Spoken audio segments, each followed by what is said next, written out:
Harry, the loser. Dan Wooten writes in the Mail Online, as the glorious coronation of King Charles secures the future of the British monarchy, Harry's arrogant facade hid a cruel reality. The isolated prince knows he's lost the most important role of his life. Is this an accurate summing up of the position of the intimate partner primary source of a narcissist?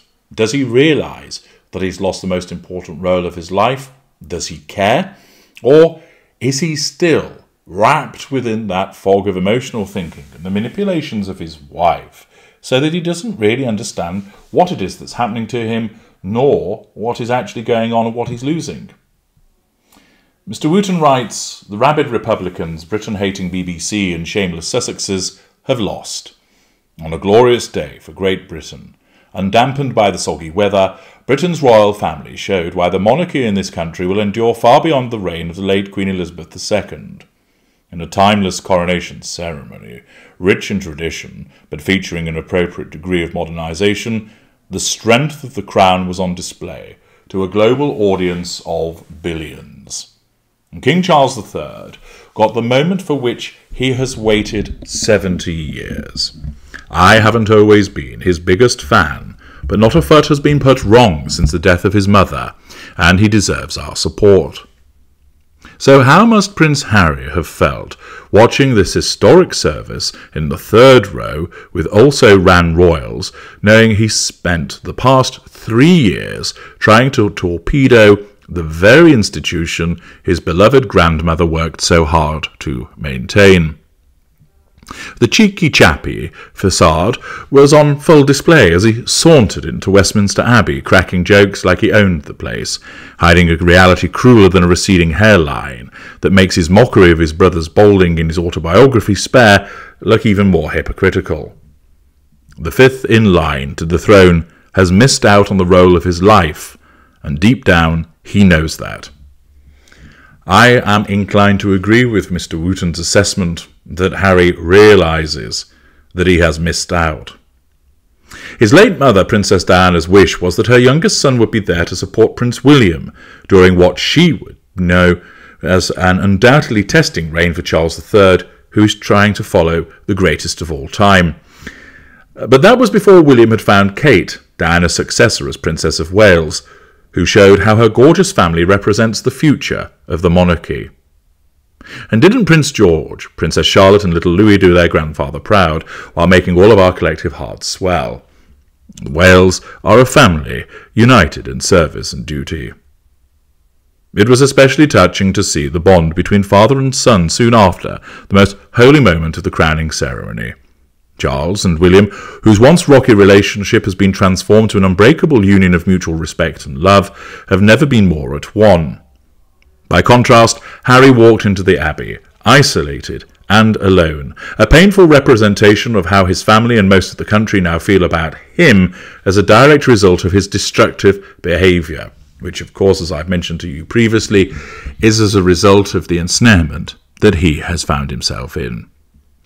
What a shame the BBC, writes Mr. Wooten, didn't put a camera on the Duke during the controversial Pledge of Allegiance.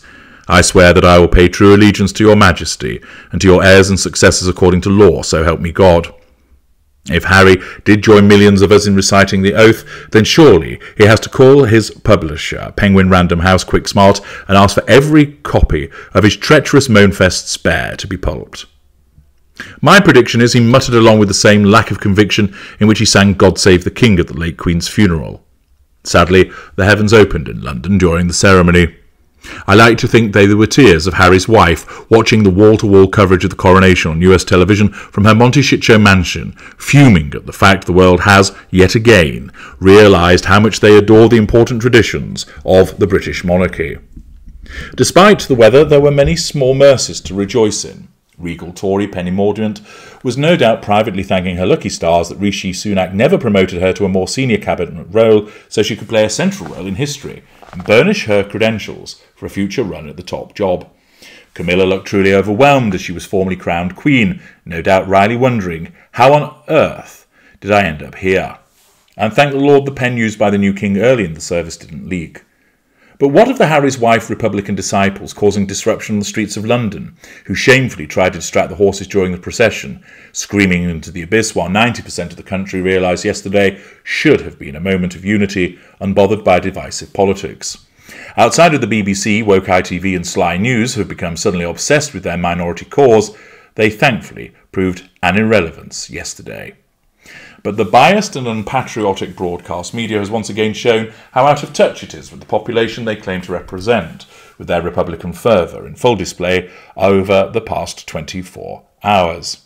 The British bashing corporation couldn't help but mock the festivities, with royal correspondent Johnny Diamond naming the ceremony the strangest show in town, and Claudia Winkleman using her Radio 2 show to mock Coronation Weekend as Tory Christmas. The Beeb can sneer all they want at our proud traditions, but there's no doubt they will be proven wrong. I believe yesterday's pitch-perfect ceremony, the culmination of the most emotional 7 months of grief and transition since the death of the late Queen, assures this will not be the last coronation. Thus Mr. Wooten taking a swipe at those organisations that he has a distaste for, but also rounding on Harry to demonstrate that in effect he's lost out. He's lost out by being isolated from his family, because he believes his wife over everybody else.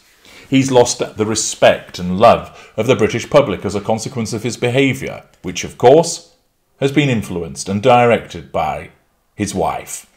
He has lost the opportunity to make his mark in history by having a more fulsome role in the coronation.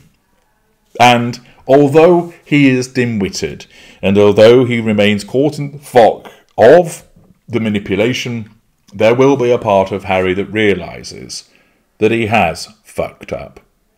He dare not admit it, and he certainly dare not admit it to his handler for fear of devaluing behaviours to put him back in his place.